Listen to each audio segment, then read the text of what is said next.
Well, first of all, it's interesting that we're having this conversation today, which happens to be the year anniversary of the passing of my grandmother. And this time last year, also 4 days prior to that, I turned 30 years old. And I also got together or back together with this person that I'd been sort of casually seeing before I moved to Houston, and we realized that it wouldn't work, and so we just called things off. And then I came back in town for my birthday. I went to see my grandmother before she passed away, and I'm in this very kind of raw state, emotional state, and we succumbed to our desires and basically just like decided to give it a go.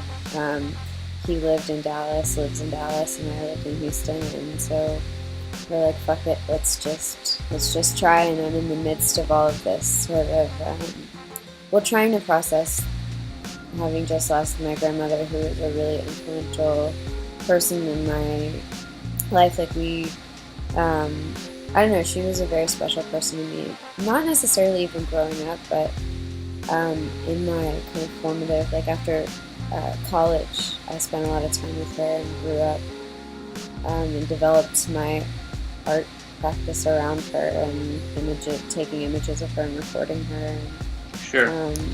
Anyway, so I'm losing this person and gaining this other person, but the like chemical phenomena that is occurring in my brain is partially because I'm compensating for this terrible emotional loss that's happening in my life. And looking back on it now, after having it been a year, and sort of seeing that not only did I not realize that we weren't probably on the same page about a lot of things, but that I covered up a lot of the emotional energy that was to be spent grieving my grandmother's death, was sort of funneled into this new relationship.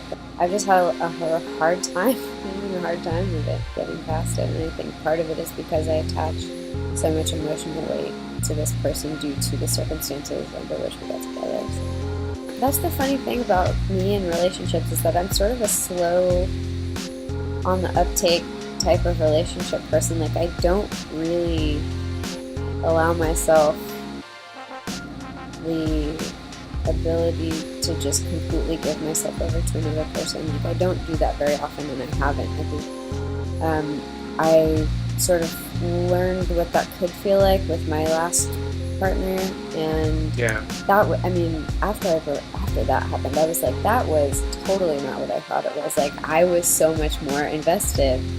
Yeah. And like, I feel like I've been an emotional adult since I was like 7 years old.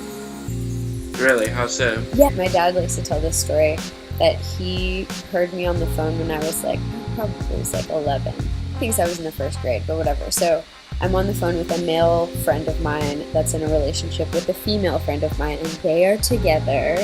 And he just heard me saying something like, now you need to talk to her, and she needs to talk to you, and that's what's called a relationship.